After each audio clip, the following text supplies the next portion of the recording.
Hi, welcome to today's show. Today we have with us renowned filmmaker Catherine Masud. Catherine, hi, welcome. Oh, thank you, Shomik. It's very nice to see you today. Nice to see you too. Let me start with your connections to Chicago. I am a PhD student here in Chicago, and while I was looking at your profile on your website, I saw some really nice connections to the city. Yes, well, I was actually born in Chicago and I grew up in Chicago. In fact, my father had been a professor at Chicago, the University of Chicago. He was a professor in the philosophy department. He was a philosopher of science. So that was the reason why we originally moved to Chicago. My mother is from Connecticut and my father is from Texas. And so they went there because of his academic career. And I grew up very close to the university campus in Hyde Park. I always consider Chicago to be my original home. I have read a lot of wonderful memories there. Oh, that's really nice to hear. So regarding your family, so I think I heard a rumor somewhere that your mother's side of the family has a very interesting connection to Hollywood. Like one of a very fan favorite Hollywood character was modeled on him. Could you tell us more about that? Well, I think you're talking about my great grandmother, my great grandfather, my mother's grandfather. His name was Hiram Bingham, and he is credited by many as the quote scientific discoverer unquote of Machu Picchu in Peru. He went there on a National Geographic funded expedition in 1911 and uncovered the ruins and mapped them and cataloged a lot of archaeological findings that he had. He was also a professor of Yale at that time. So you can see a lot of similarities between his character, sort of professor slash adventurer, and the character of Indiana Jones of the famed Hollywood series. And yes, I think he was one of the primary inspirations for that character. But, to us, he was just this incredible patriarch of the family story. And, I grew up with pictures of Machu Picchu sort of floating around me, right? Because he was also a photographer. And he took extensive photographs of the whole site. And a lot of those are up on the wall still in the main shared family home of the greater family.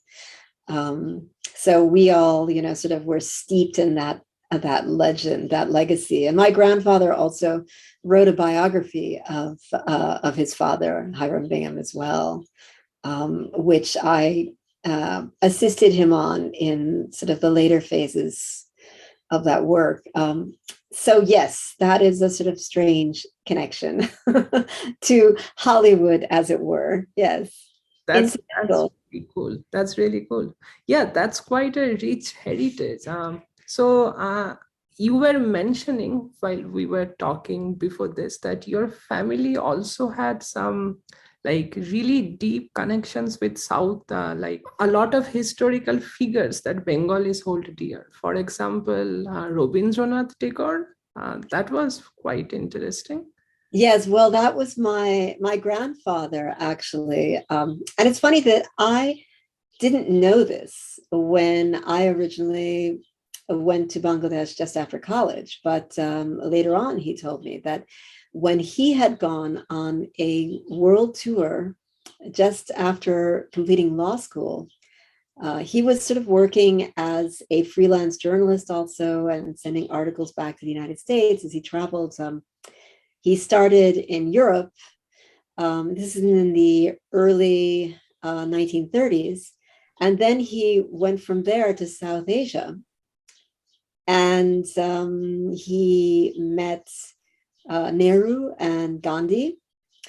And then he traveled to Bengal, to Shanti Niketan, and met Rabindranath Tagore, and talks about that also in his writings from that time. So yes, I mean, it's a kind of strange coincidence and connection there. And Jivanananda Das too, right?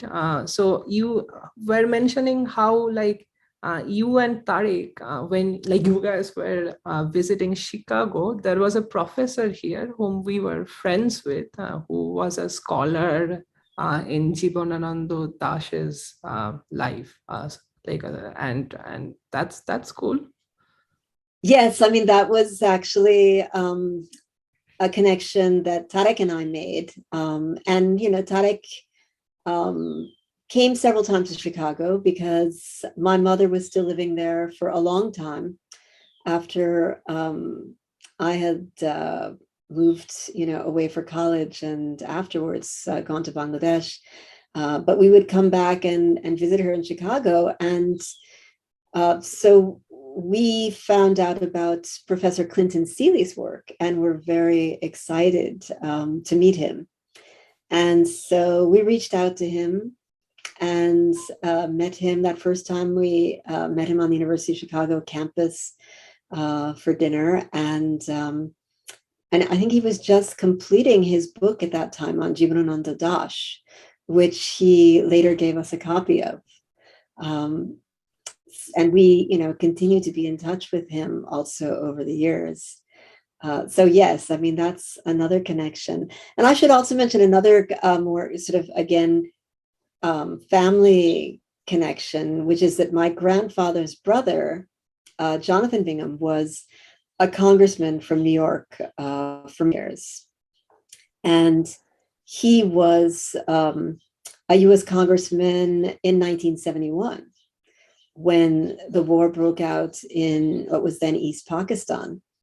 And he, together with US Senator Edward Kennedy and a small group of other liberal senators and congressmen, banded together to propose a moratorium on all military aid to Pakistan.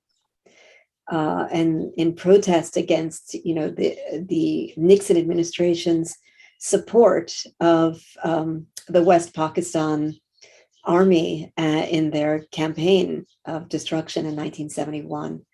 So that was another kind of interesting connection, which again, I found out about later when I was talking with family members, you know, about the work I was doing in Bangladesh.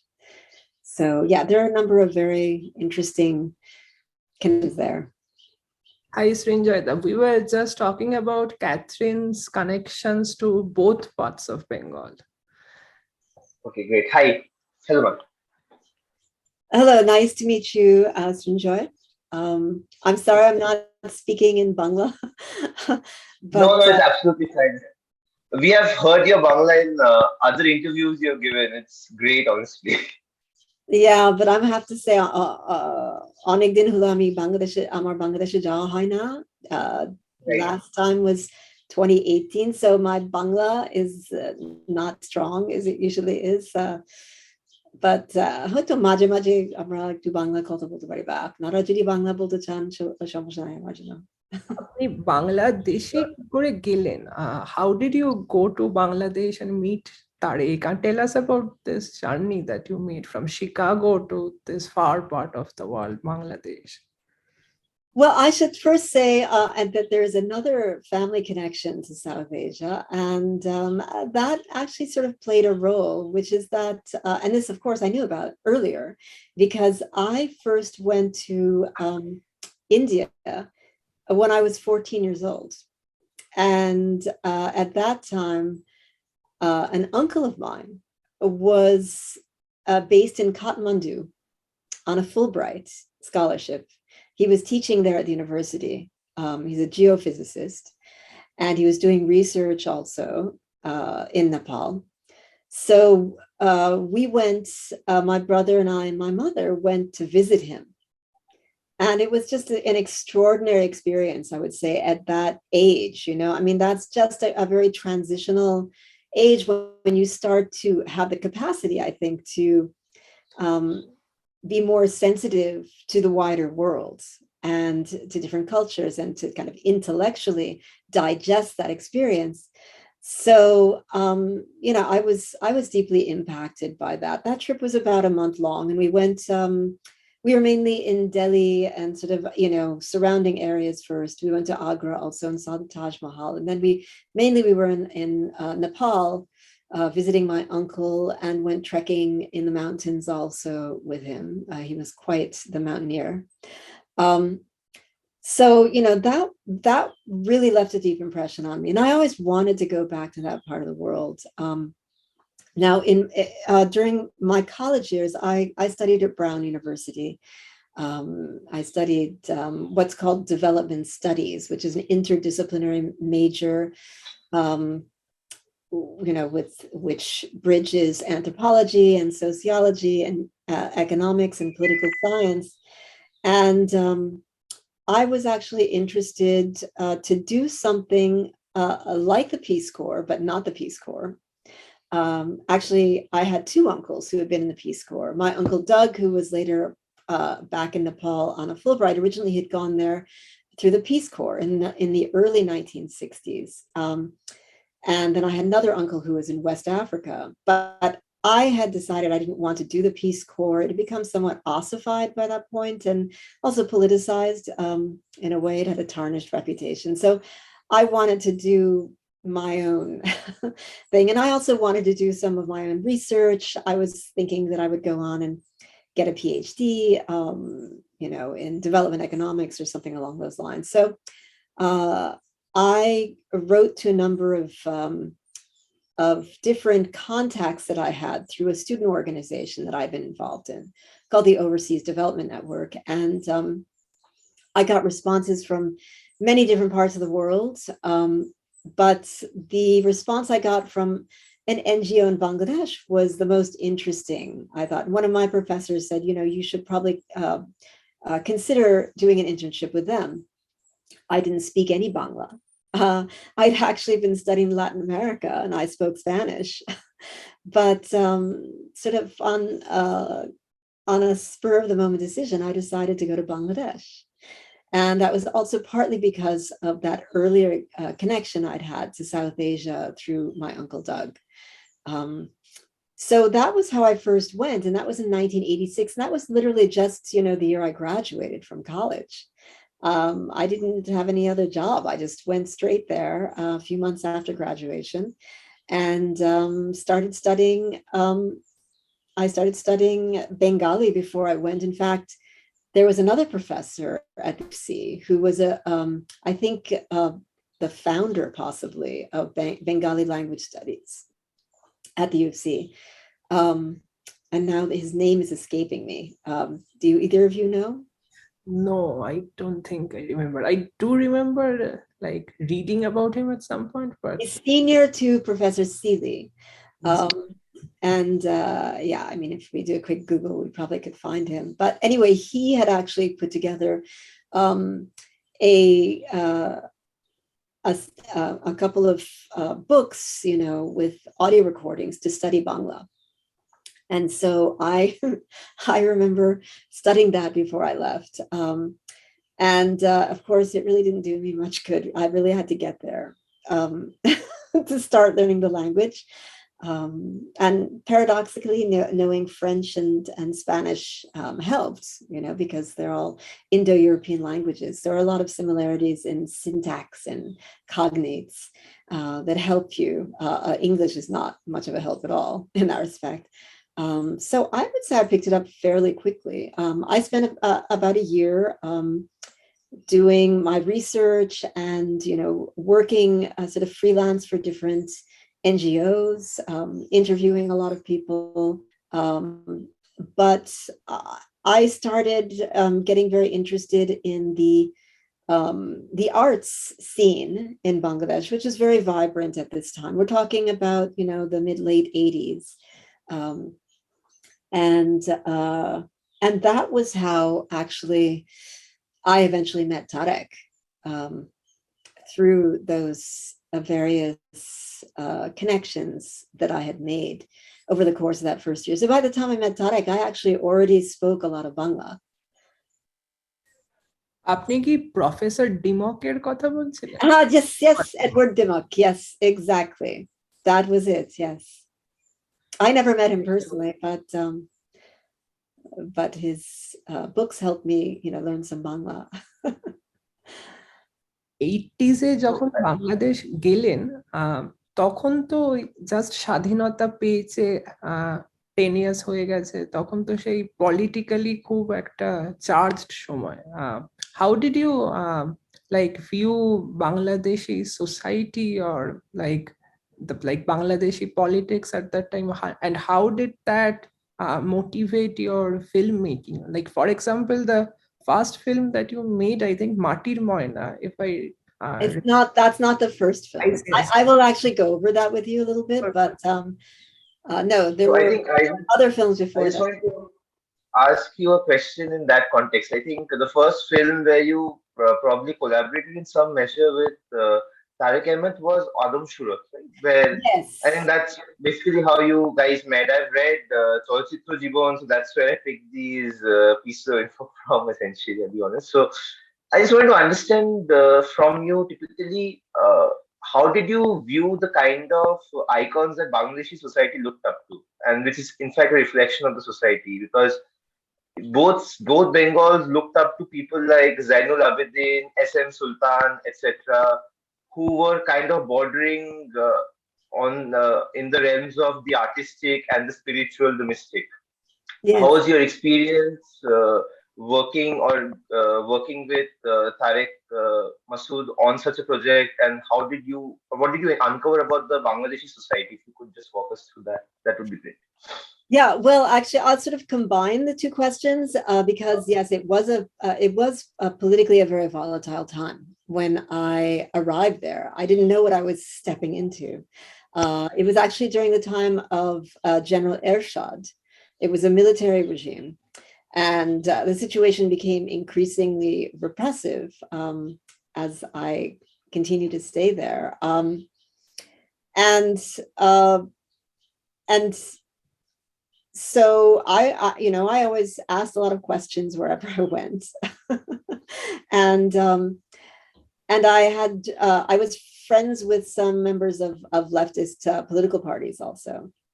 So I got a pretty quick, I would say, introduction to the political situation and context there. Obviously, it was very superficial initially, and it deepened over time. But side by side with that, as I said, I started becoming acquainted with some of the major sort of figures, literary and visual arts figures of that time. I would say my first sort of in-person introduction was the poet Ahmed Sofa. I don't know if you're familiar with Sofa Bai's work, but I became part of a circle, I would say, of his admirers in those days. The Bangladeshi leftist poet, right? That's basically Bangladeshi leftist poet, yes. And read a bit of his work, yes. Yes, and actually, it was Sofa Bai who introduced me to SM Sultan in person, and also took me to see some of his paintings that were in a private collection. And I mean, of course, I had actually studied painting as well, side by side with my formal academic studies. I had also taken a lot of painting classes. I later studied drawing and painting at the Art Institute of Chicago. So that really touched a nerve for me, the work that he was doing around the life of the Bengali peasantry.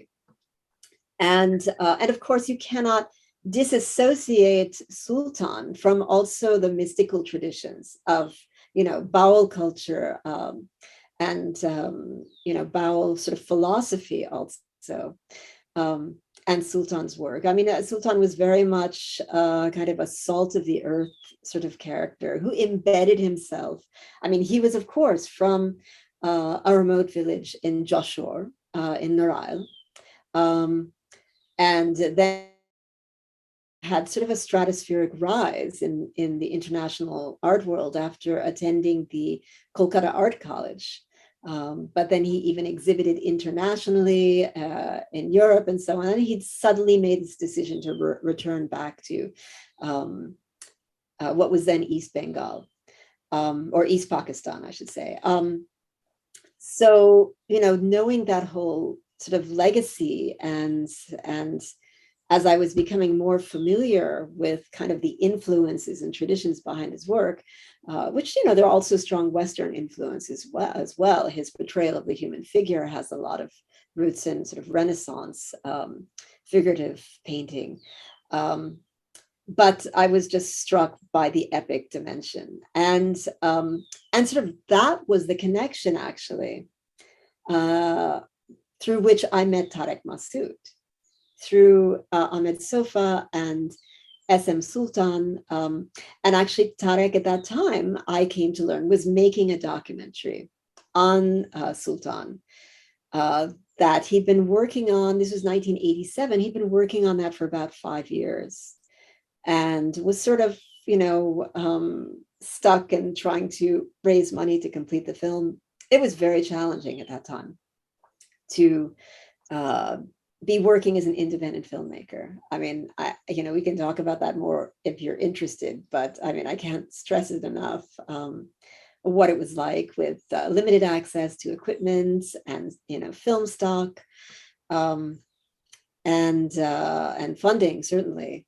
But Tareque was looking for somebody to help him with the English version of the film.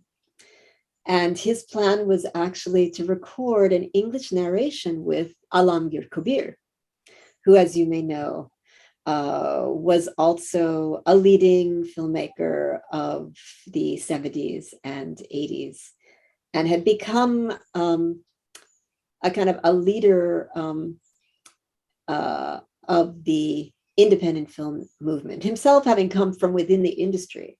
But he wanted to rebel against the restrictions of that industry, and also considering, the military regime, the repression of the arts. And so working in 16 millimeter was a way of bypassing the restrictions of the censor board, for example. And so it was out of that tradition, that Tareque was making this film on SM Sultan. So that was kind of the beginning of my filmmaking career, but it was also the beginning of my relationship with Tareque also. I think we can probably move on to the next phase where in your book you have documented well that Tareque Masud was responsible for spearheading the short film and independent film movement come revolution of sorts in Bangladeshi cinema. And this is a strand that we have seen you pick up the knots on all the way to the late 2000s, early 2010s, when you helped shape Bangladeshi cinema policy and probably helped in the corporatization of the Bangladeshi film industry. I really wanted to understand, was this choice to get involved in Bangladeshi film policy and get involved with the wider film milieu a conscious one, or did it just happen organically?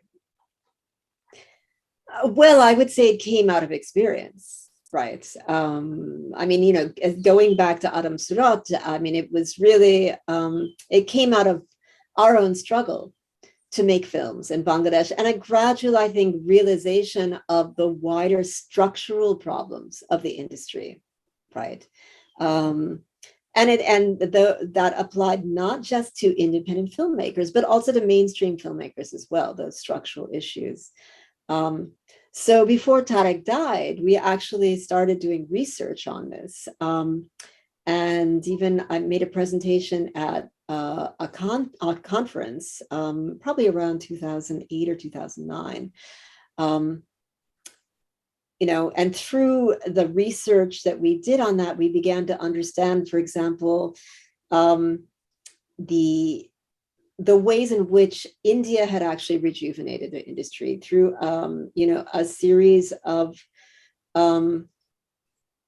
reforms to the tax code, for example, for films, and also making it easier for investors to invest in films, but also at the exhibition side, the encouragement of multiplexes, for example, which were much more attractive for middle-class audiences. So you created a much broader upper middle class audience base, while also diversifying the potential outlets for film. So, these were all things that we knew, hare hare, as they say, in our bones, right? Because of the experience we'd had, obviously being independent filmmakers, but then also shifting over to the mainstream, right?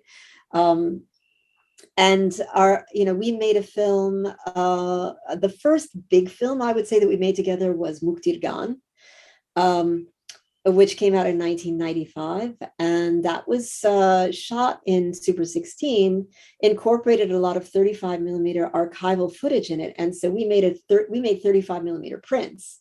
So this was no longer, your little 16 millimeter film, right?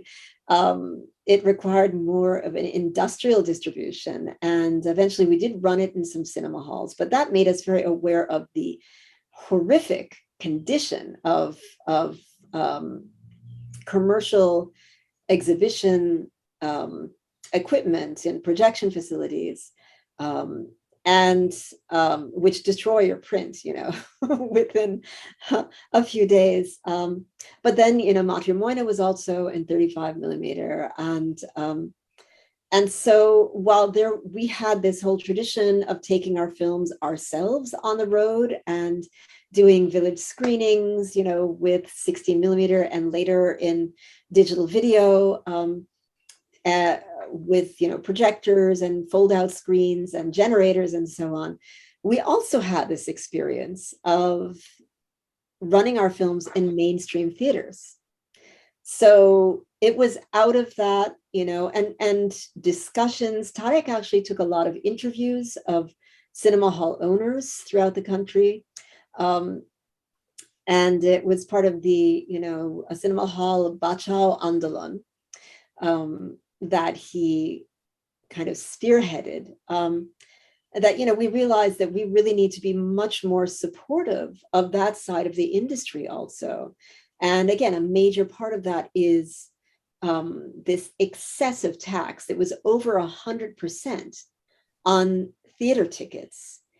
And that was discouraging exhibitors, because exhibitors and producers were not able to get those profits. And it was also a taxation on the audience as well, right? It meant higher ticket costs for them as well. So side by side with leading a campaign to have that tax removed, also the other side of it was to create kind of structural opportunities for investment to diversify the distribution sector, the exhibition sector, I should say. So encouraging, the government to upgrade the old halls and build new theaters as well, and bring in even digital projection equipment, for example. I mean, this was, this started really in 2009, 2010, as I said. But after Tareque died,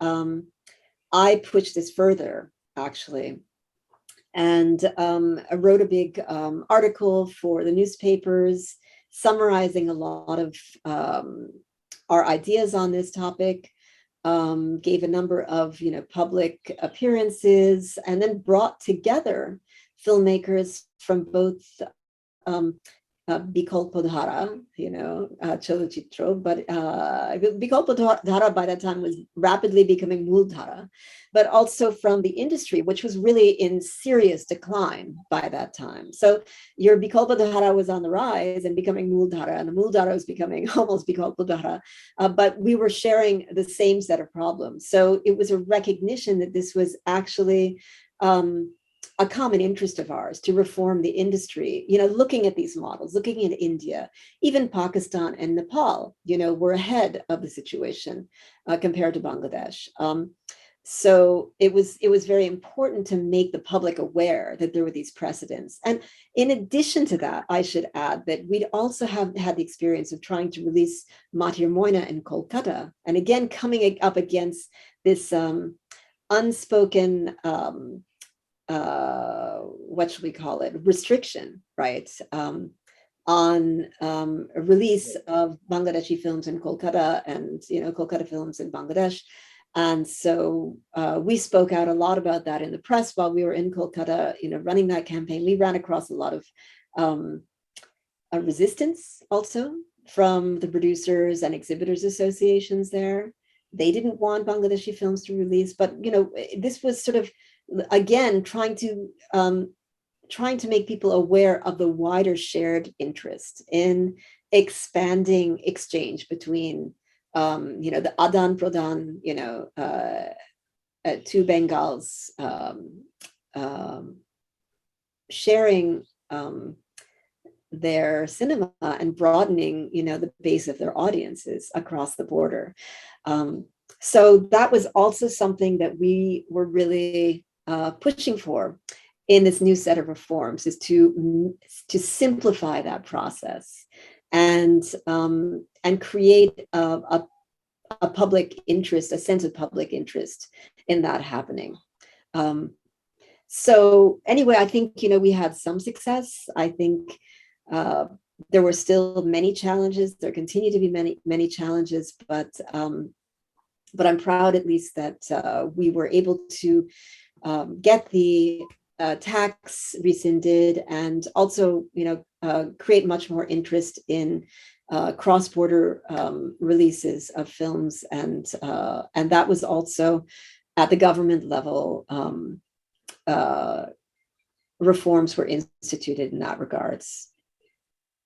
This came out of experience, as I said. I mean, this was not something that we just studied, academically. I mean, we had lived it, so it made complete sense to us in our own experience as well.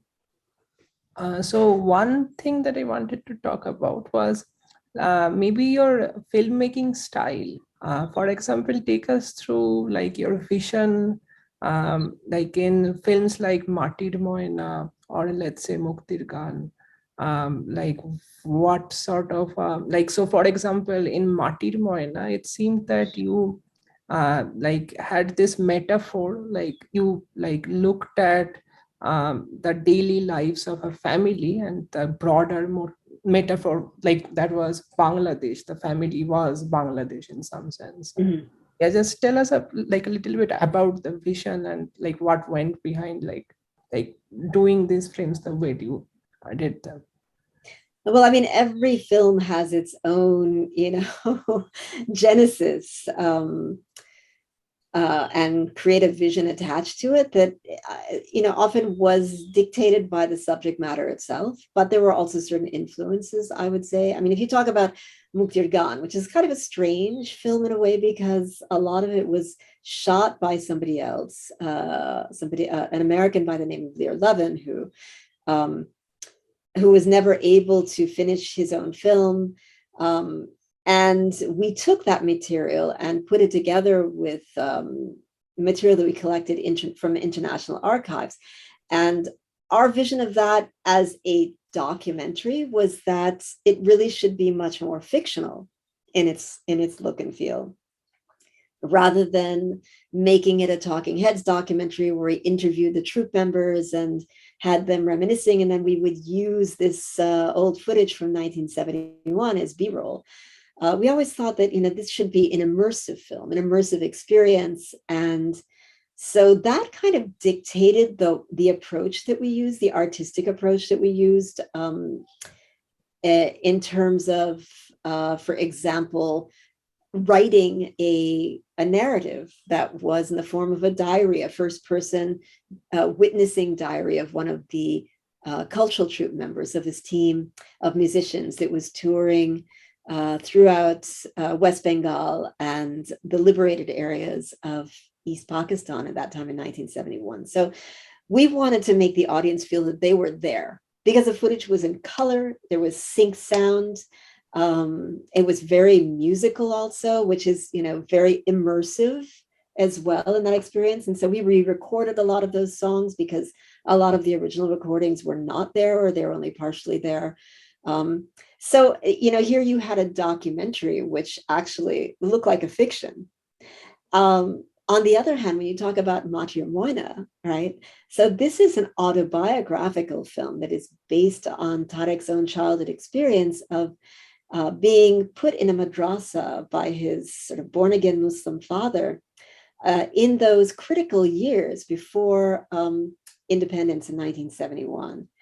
And here, actually, it was sort of our documentary experience that was brought to bear in a fictional format. So we brought this documentary element in the fiction. So whereas you could say that Muktir Gaan was a docu-fiction, you could say that that Matir Moina was a ficto documentary, right? And one of the, for example, in terms of, I would say, creative choices, for example, we decided not to use studio settings. We wanted to use natural settings. And I would say that there was, a certain neo-realistic influence here that we thought was appropriate for the subject matter, because there is kind of it's a period piece. It has a kind of retro look to it in many ways. And the use of a neo-realistic approach gives it that authenticity, again, for that immersive experience of being in that moment. So things like natural locations, a seasonal look also. So you have seasons in the monsoon and, in the winter, and then sync sound, because that was also something that was not done when we were working in celluloid in Bangladesh. Most people didn't have that technology, but we wanted to have that, that feeling of live location sound. And then we cast a lot of people in the film who were not actually professional actors, right? So, again, looking back at Muktir Gaan, there are a lot of very sort of performance-oriented scenes in Muktir Gaan. And again, the idea of having somebody read a narration as if they were in that moment, that's also performative, right? But what we did with Matir Moina is we had these raw, non-professional actors, children, but also folk singers, for example. Right? We didn't cast actors and actresses as folk singers, as boyatis. We used actual boyatis. And so we sort of mixed them, with professional actors like Janto Chattopadhyay and Rokia Prachi. But we wanted to get naturalistic performances that were more underacting, as opposed to the standard style of overacting in Bangladeshi cinema, particularly of that era. And so I guess what you could say is that there was kind of a documentary sensibility in that film. I'll give an example. The boat race, Nokabais scene in Matir Moina, which you might have seen, right? We actually embedded our characters in an actual Nokabais, a very famous one, which takes place in Fordpur every year and has done so for many, many decades, that we had also seen in previous years. And so we had a cast of thousands, right, in that scene. And we had met extensively with the Nokabais organizers beforehand. We wanted to give it a period look, so we didn't want, people wearing T-shirts with, things written on them. We didn't want advertisements for, various commercial products, banners, to be visible in the scene. So all of that we tried to minimize as much as possible. And then we had our primary characters in the foreground with that in the background. So again, in the interest of giving that sort of documentary sensibility, which really is a way of creating a sense of authenticity to the story also, which embeds your audience in that moment more fully.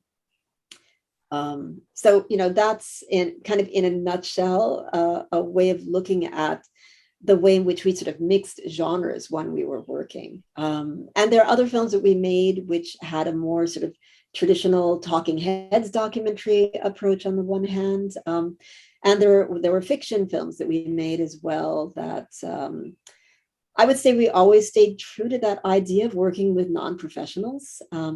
But we experimented with different genres. Another film that we made called The Barbershop, I don't know if you've seen that, Nora Shundor, is actually an action film, right? It's only a 15-minute long film set in 1971, but it's an action film. So it has a very different cutting style, and the movements within the frame are kind of very dynamic, right? So we didn't really stick to one particular stylistic approach. I would say it was often determined by the nature of the subject matter and what we wanted to say about that subject. আমার একটা প্রশ্ন ছিল, আমি বাংলায় বলছি। বাংলায় বলেন, অসুবিধা নেই। আপনাদের সিনেমায় আমরা বারবার দেখেছি যে আপনারা সাবঅল্টার্নের লাইফের উপর খুব ফোকাস করেন, মানে যেরকম মুক্তির গানের পর মুক্তির কথা হোক বা নারীর কথা হোক, একটা অল্টারনেট পয়েন্ট অফ ভিউ, একটা হচ্ছে গিয়ে বীরাঙ্গনাদের point of view of participating in the Bangladeshi war, and they are not just the wives of people who are fighting or the daughters of people who are fighting, they have a sense of agency. Yes. Similarly, you also talk about the quote-unquote Bihari Muslims or non-Bengali Muslims and their role in the 71 war, and you cannot paint them all with the color of black. They are not all black, and the Bangali people were not all white.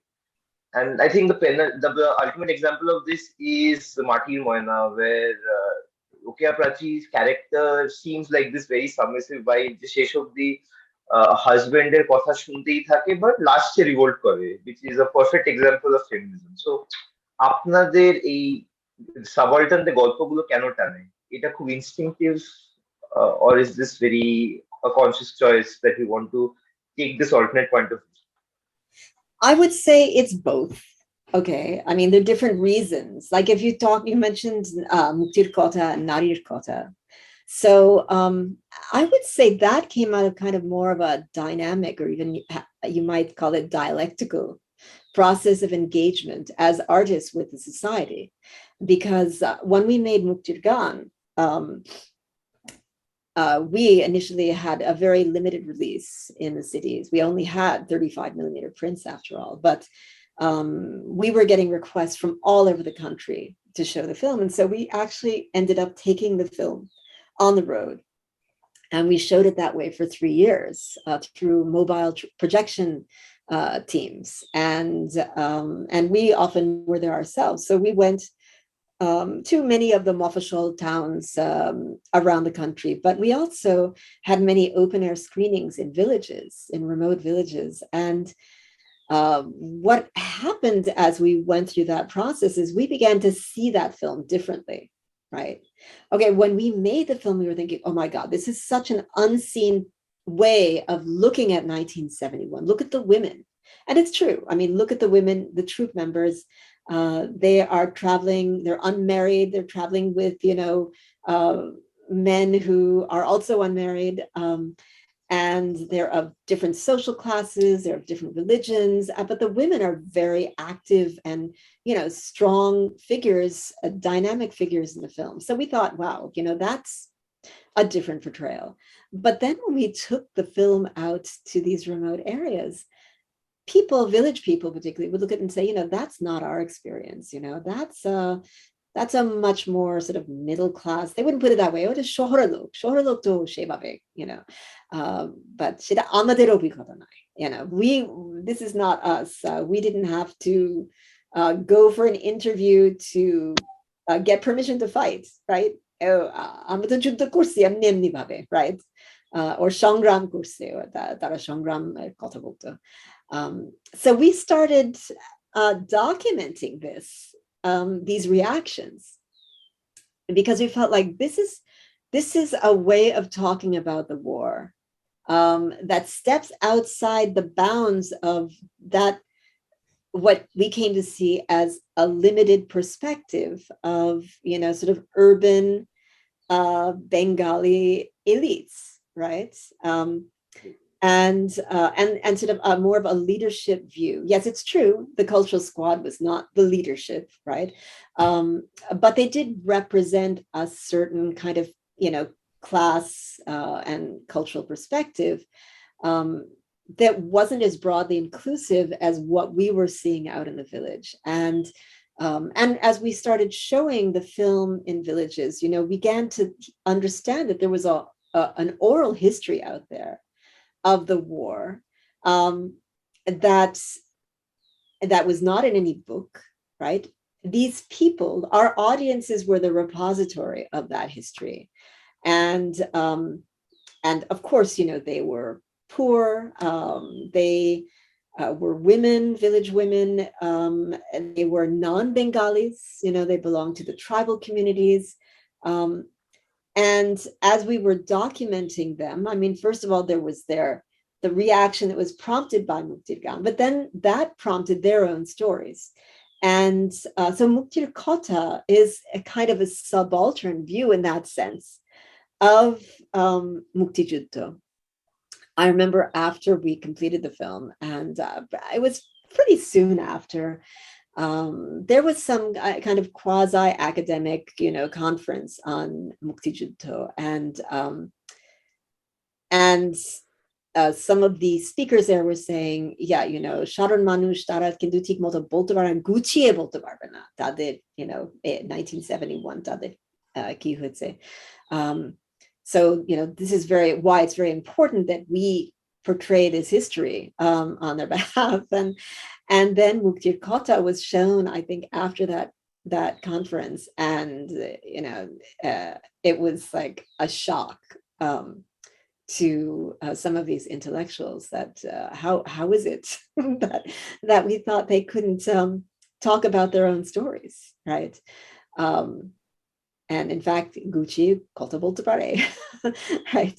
And so a kind of extension of that was Narir Kotha, which came out of some of the stories that we had collected, used some of them in Muktir Kotha, but we wanted to sort of go beyond that. So there's some additional sort of histories, oral histories that are included in that as well.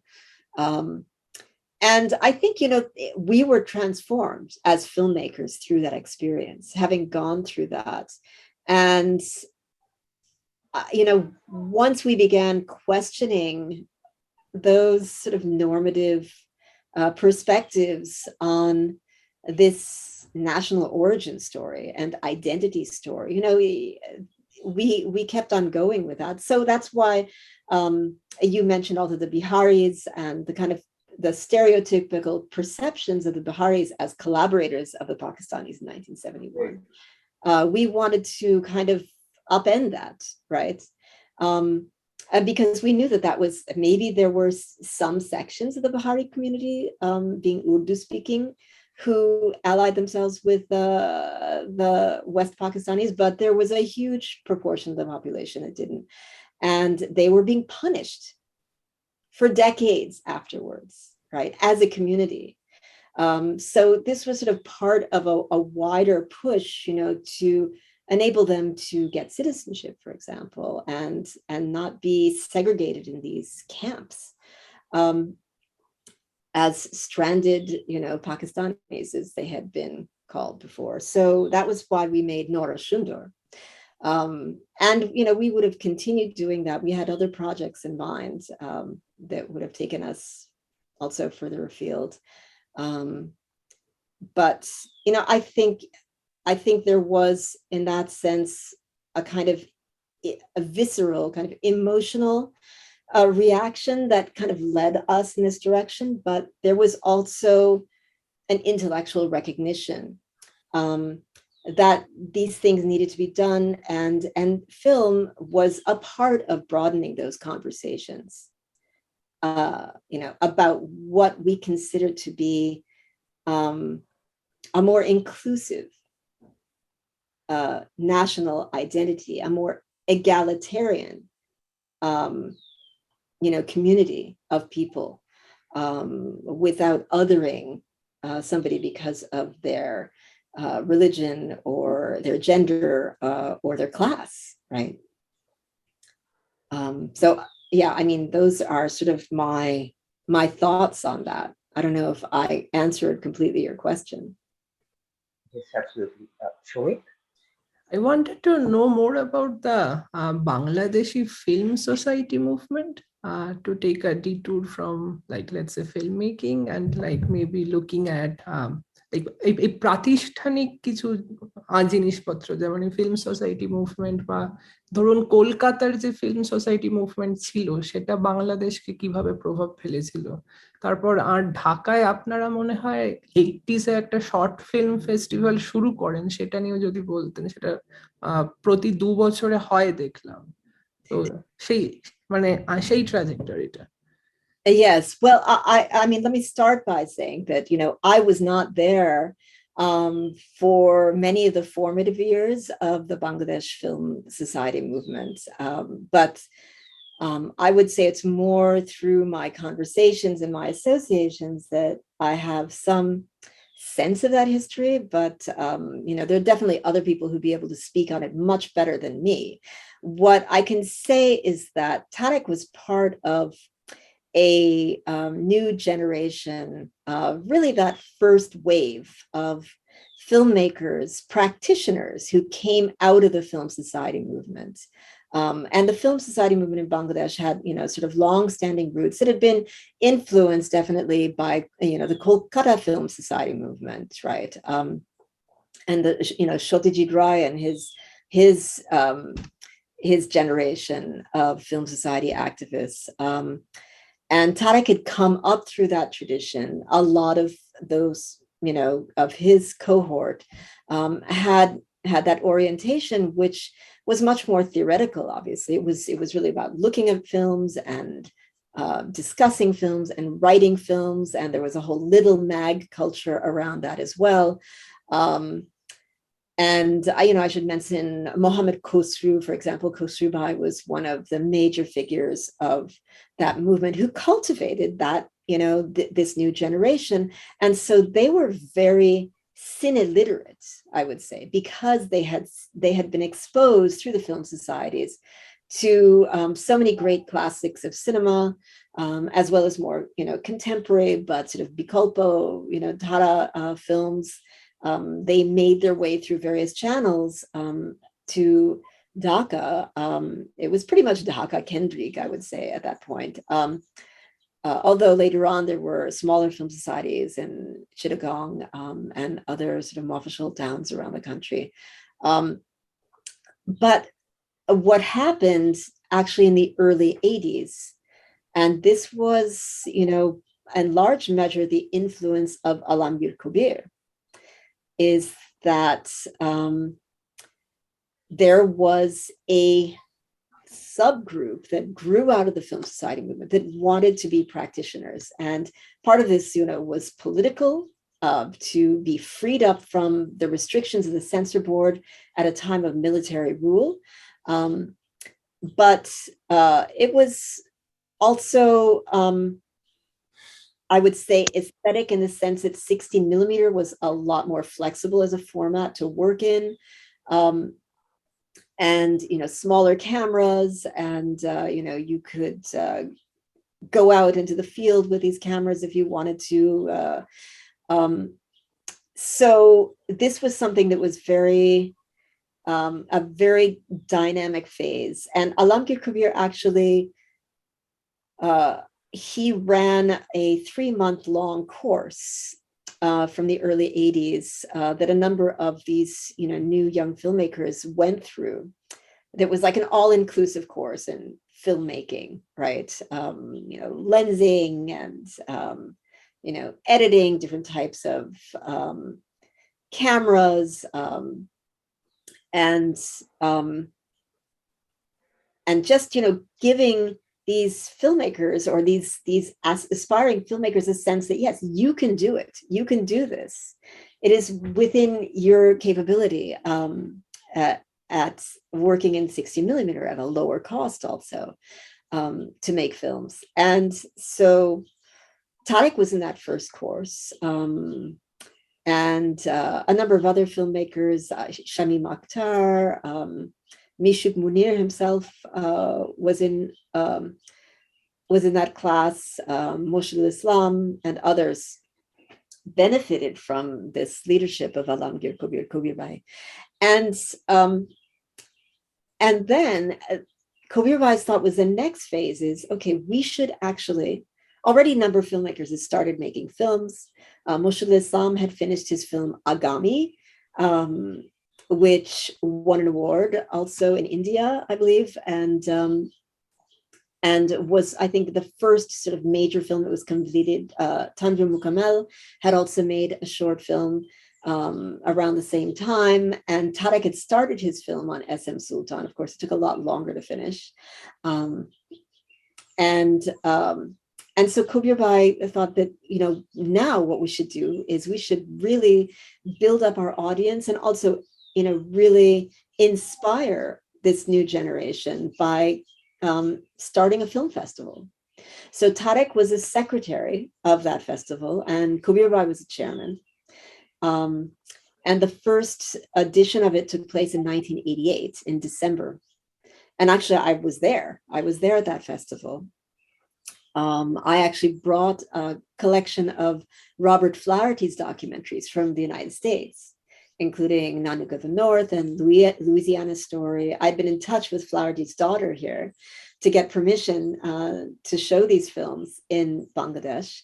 I also brought a collection of films made by the El Salvadoran resistance movement, the FSLN, in 16 millimeter. So those were also shown. But I mean, it was a huge success. And this film festival was made with no money. All right, they had absolutely no money. I mean, Tareque slept in this little tiny office for months and months on end, and they barely ate, for all these months as they were preparing for the festival.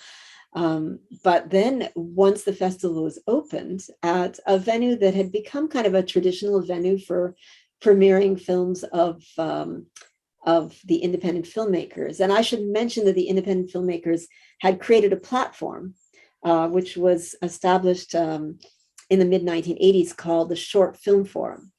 So Tareque was very active in that. Moshed, Tanvir, a number of other young, aspiring, and practicing filmmakers were in that organization. So the Short Film Forum was sort of the organizing body behind this festival, and there was a huge audience response.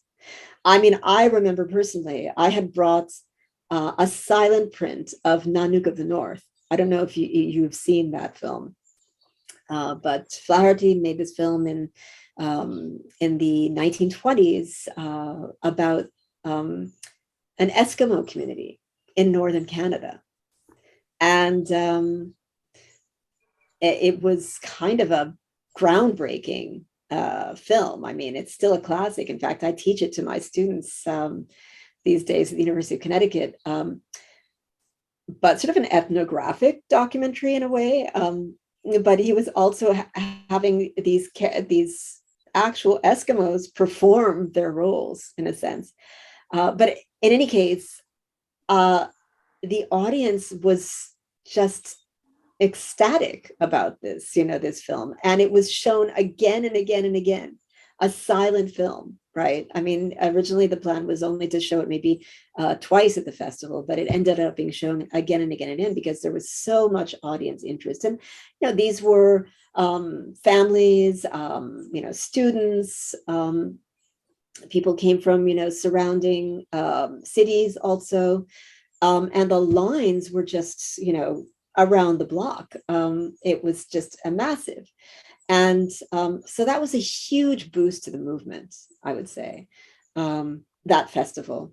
And now the tragedy of it is, and I don't know if you know this, but 1 month after the festival closed, Alamgir Kabir was killed in a very tragic accident, car accident, ironically, right?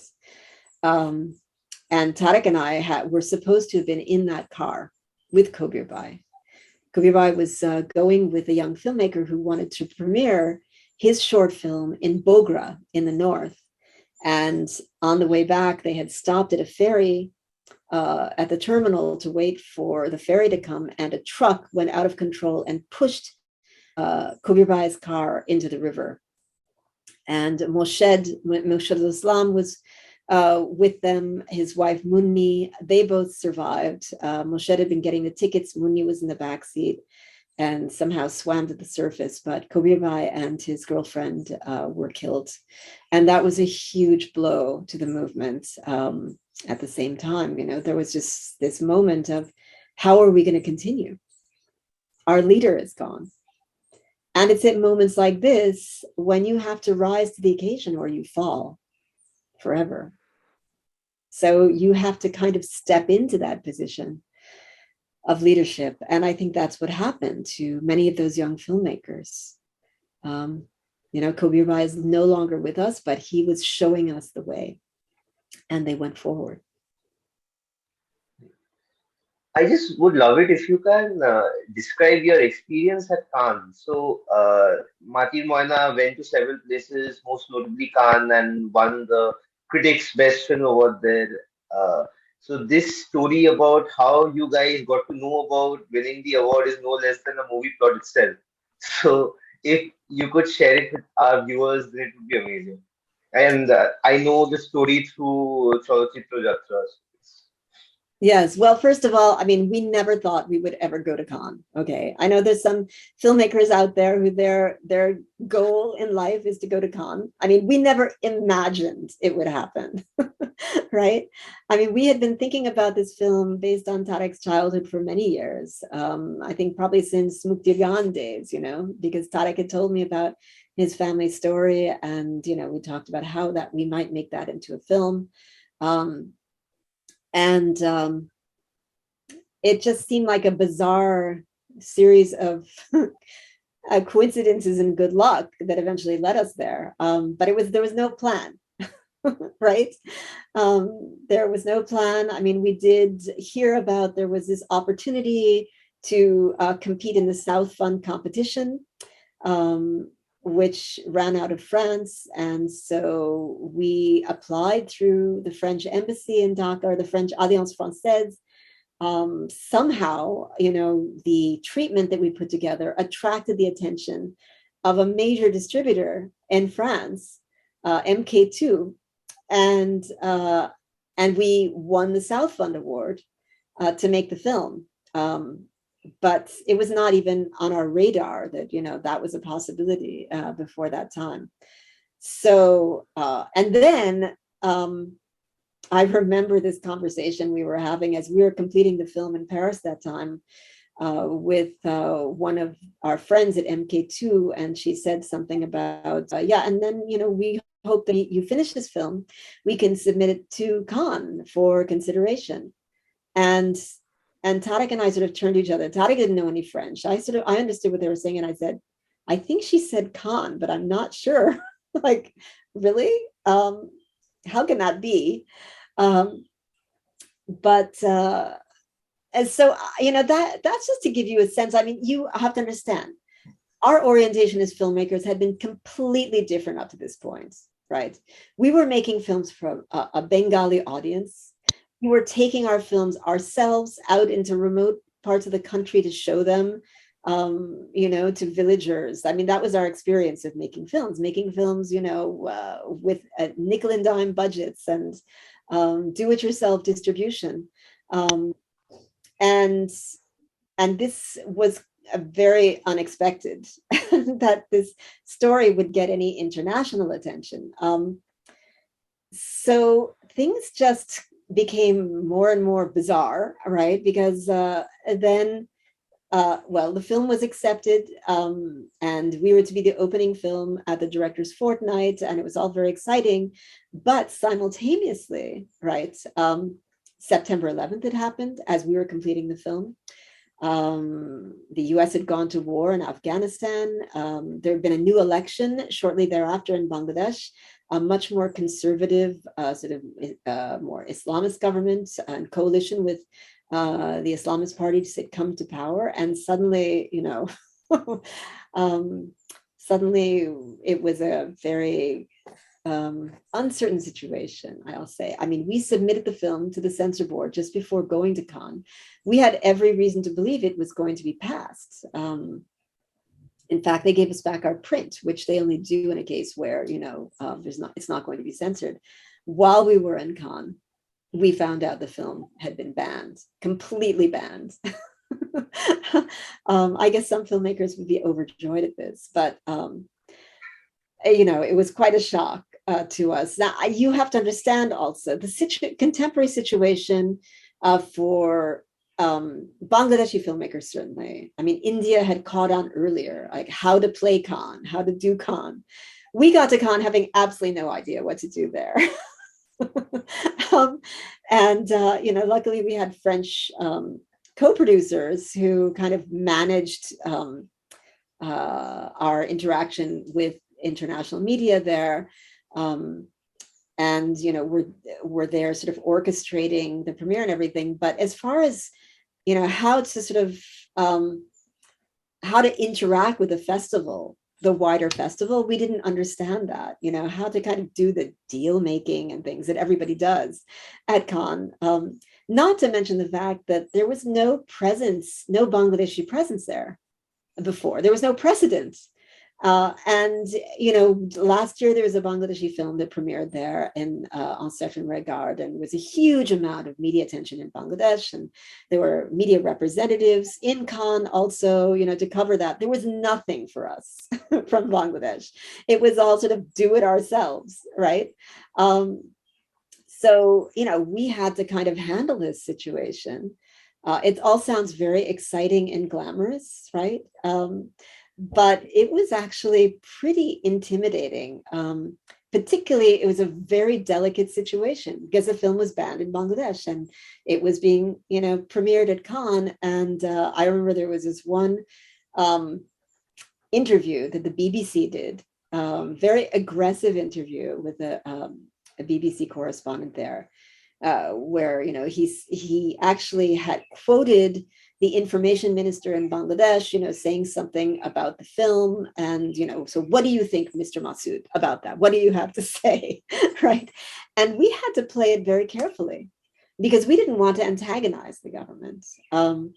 So it all had to be very delicately managed because we knew that we wanted to go back and try to get the film unbanned. We wanted to take it to the appeal board. Needless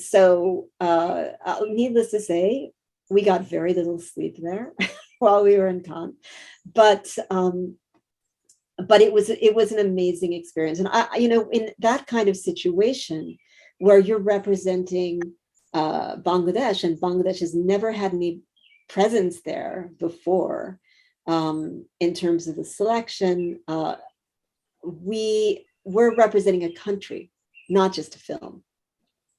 And we were also acutely aware of that, that it was not going to help the bigger picture to criticize the Bangladesh government for their policies or for banning the film. You had to see the bigger view, basically, right? So really the focus was on the beauty of the country and the culture and the importance of the history and what the film said about that, what our vision was about what we wanted to project of Bangladesh through the film and through its story.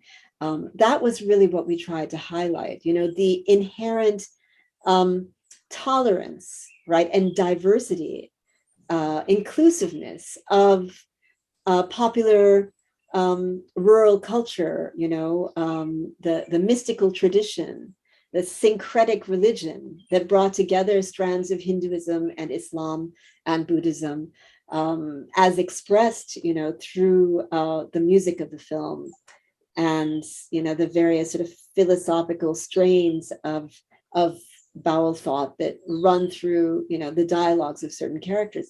That's what we felt was most important to bring to the forefront. And I feel that that even though we didn't have experience in being on the global stage like this, to this extent with a film, I do feel like we were able to shape that conversation rather than turning into something, that in that climate, that very polarized international climate, could turn into a blanket criticism of Islam, for example. We tried to bring out the nuances of the story, the complexity of the story, and again, really take a look at the cultural vibrancy of Bangladesh as expressed through the film. And I think the most effective way that we felt that we could do that also in terms of the story was through the story of a family and making that kind of a microcosm of the society also, through the character of the mother and the father and the children and the characters, the uncle, all of those around them. And so we were kind of translators in a sense. We were translators of that story and what it meant for the wider vision about what we were trying to say about the country. And I feel also it was because it was that very personal family story that it also had a universality to it that communicated beyond the specifics of that context, that cultural and that political context that was, 1970, 1971 in Bangladesh, which is kind of the historical framework for the story. But it's the humanistic aspect, I think, that can bring that kind of story to a wider plane. It's a very complicated thing to do. I think intuitively we understood it, that yes, we were making our film also for a local context. We were not making our film for Western audiences. That was incidental, I think, because really our primary audience was always the local audience. And I think with Matir Moina, if I may say so, I think that we were successful in doing that, in bridging that divide, between the outside audience and the local audience. And again, it was through that humanistic story, but I think it's also through that music and the mystical tradition that also became a narrative vehicle in the storytelling. আমার একটা প্রশ্ন ছিল এখানে 90s বা 2000s when like the peak time when you were making films, did you were you in touch with the art films of West Bengal too, like let's say directors like Rituparna Ghosh or like Gautam Ghosh, Mrinal Sen? Oh yes. I mean, Gautam Ghosh and Mrinal Sen, we had met them many times actually, and had a particular connection actually to Gautam Da and Mrinal Da because both of them were originally from Fortipur. I don't know if you know that. Tareque's home district. Yes. So, and even for the second International Film Festival, actually, Tareque had brought them to Bangladesh for the second festival. I would say not Tareque personally, but the coordinating committee of the festival had done that. And and Tareque had traveled with them also to Fortpur to see their ancestral home. So there was this very personal connection also. But of course, we were familiar with their work. Yeah, I mean, and we had a number of other friends also in Kolkata who were kind of a new generation of filmmakers as well. So yes, I mean, it would have been nice if there was more exchange at that time, I would say, between the two Bengals, but I think that is increased more recently. But Rinalda was always a huge source of inspiration and encouragement to us. And I remember when Matir Moina was finally released in Kolkata, Rinalda was there, Gotunda was there, many other senior figures of film cineculture, art cineculture in Kolkata were there. So we received a lot of encouragement and support from them, and it was very important to us.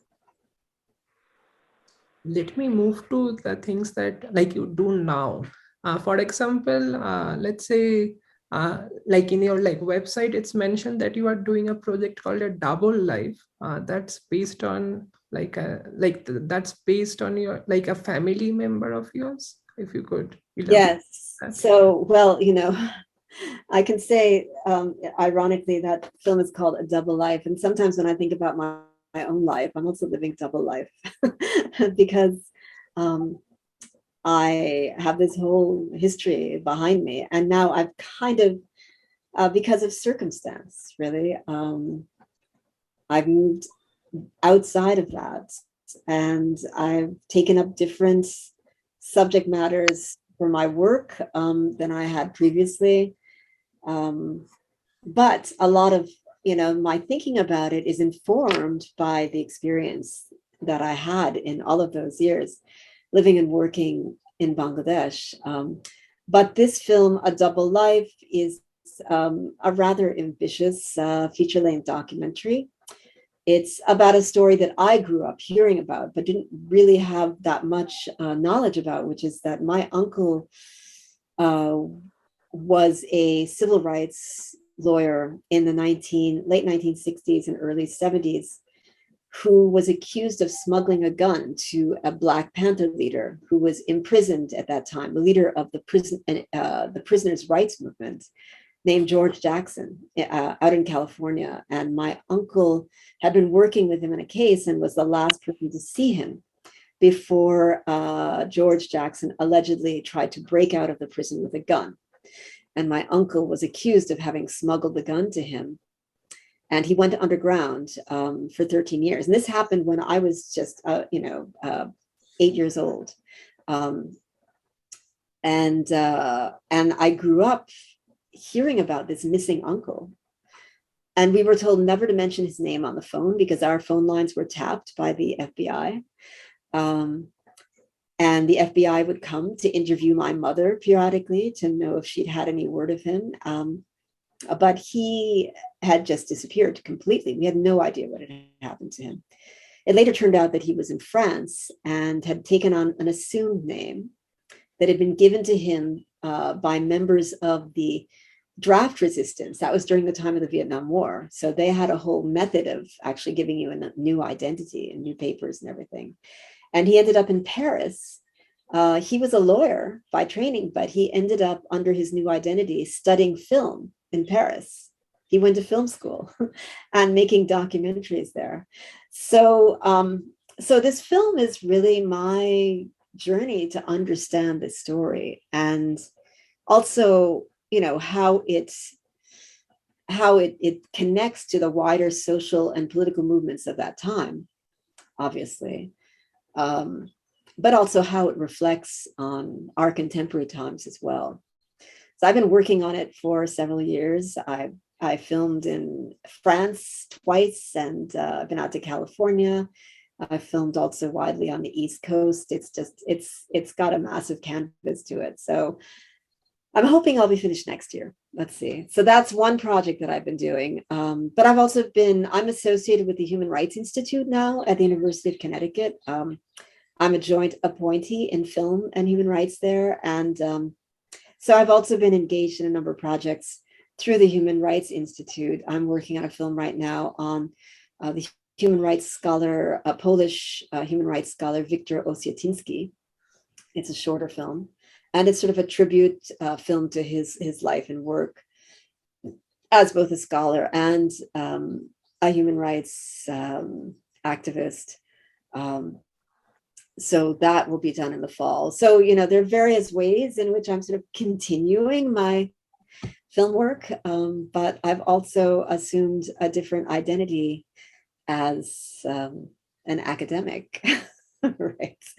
And I'll have to say that I have a pretty unique background compared to my colleagues. There's no doubt about that. এছাড়া আপনি ছোটদের film নিয়েও বেশ কিছু কাজ করেছেন দেখলাম, তাছাড়া রোড সেফটি নিয়ে কিছু কাজ করেছেন, সেইগুলো নিয়ে যদি বলতেন। এছাড়া আর থার্ড একটা পয়েন্ট, আপনি সব ফিল্মই যেগুলো আপনি ডিরেক্ট করেছেন সেই ফিল্মের পোস্ট প্রসেসিংও আপনি নিজের হাতে বেশ কিছু কাজ করেন। Yes, I mean, I've edited all of our films. I'll have to say A Double Life is the first time I'm actually hiring an editor to do the work, although I've done a lot of the primary editing work, but I'm too close to it. I feel like I need somebody else to actually do the editing. The objective work. Yeah. But I mean, I edited all of my previous films. That a conscious choice. How much is conscious and how much is incidental? I don't know. I mean, how did I get into editing, right? It was accidental in a sense, because that was when I was working on Adam Surat, and the editor was named Nazrul Islam. He was just an editor, without any formal education, just sort of learned on the job, probably had an 8th grade education. He worked for the government Department of Films and Publications. And I just started watching him while he was working. I was fascinated by the whole process of putting together a film. And so I would sit next to him as he was working on the Steenbeck, the old flatbed machines with the spinning plates, and you would cut everything, and tape it together. And then he fell sick with liver disease. And he was unable to work. And so I said to Tareque, listen, I think I can run this machine. And that was how I started editing. So that is sort of incidental, although it came out of my own interest. But then later on with Muktir Gaan, I think I really cut my teeth as an editor on that film. Because much of the work on Adam Surat had already been done by that phase. But Muktir Gaan, it was really from the ground up, and it was a process of, 3 years of editing. So I just found it really fascinating, and find it really fascinating, that whole aspect of the creative process in film. I would say that's my favorite part, actually. Production is challenging, but it's extremely stressful. And I also like the planning, the pre-production for film. So I often, put a lot of my energy into that.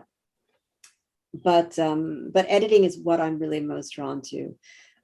But I also have a sort of background in computer graphics and motion design and that kind of thing. So I can use those skills as well at the editing phase. And there are a lot of possibilities there.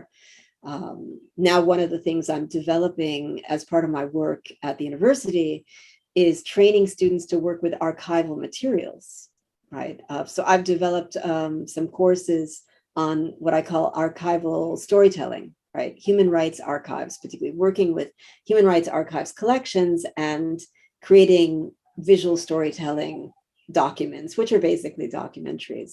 But, how do you manipulate those materials? How do you transform them also? Not just putting them down in a timeline, but actually bringing them to life in different ways and creatively transforming them. So that's also something that, a process that's really interesting to me.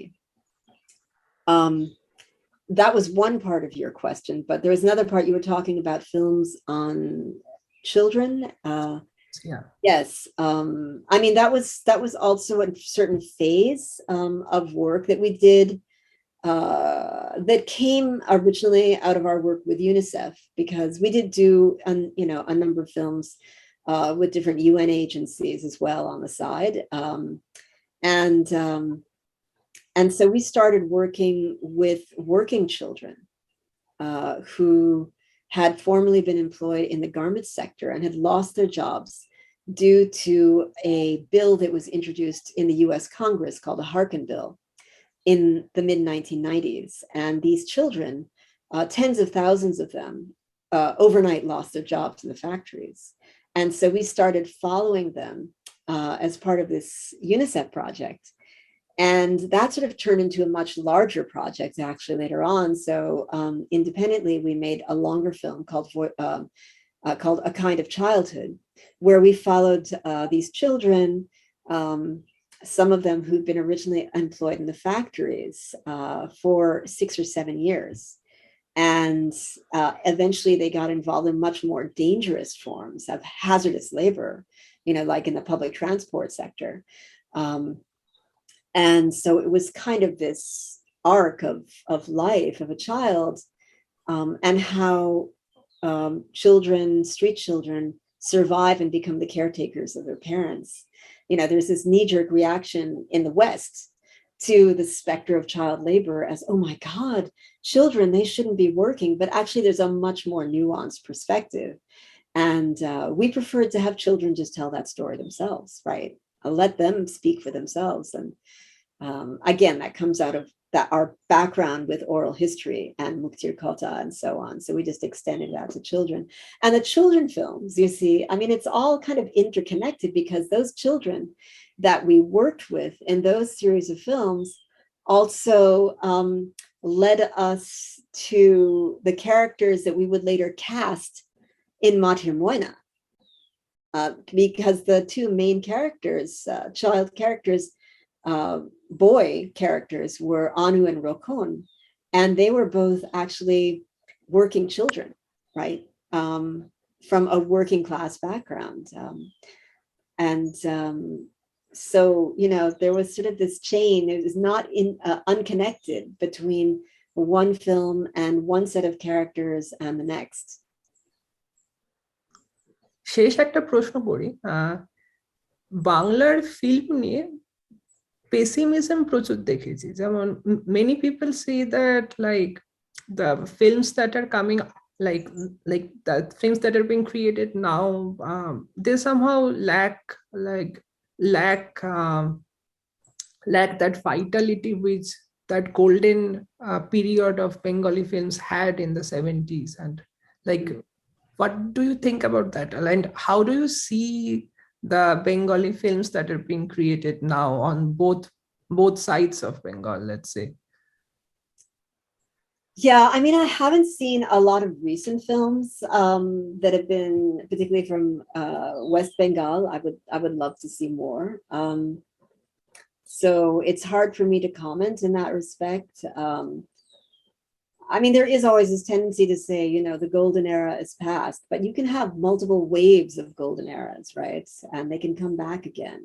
And I do see, at least in Bangladesh, that there has been a really encouraging, recent trend of films coming out of Bangladesh to the international stage also. I mean, I'm sure you know about Rehana, the film by Abdullah Mohammed Saad, which was in Cannes last year. But there are a number of other, notable films and filmmakers. Amitabh Reza Chaudhury's Rickshaw Girl has just been released. Rubaiyat Hussain has made a number of excellent films. There's Sarwar Farooqi also has made a whole string of films that have reached the international stage. I don't think that should just be the measure, right, of a successful film, as to how many awards it's received and how many countries it's been released in. But I mean, on that side, I do see, some really encouraging trends.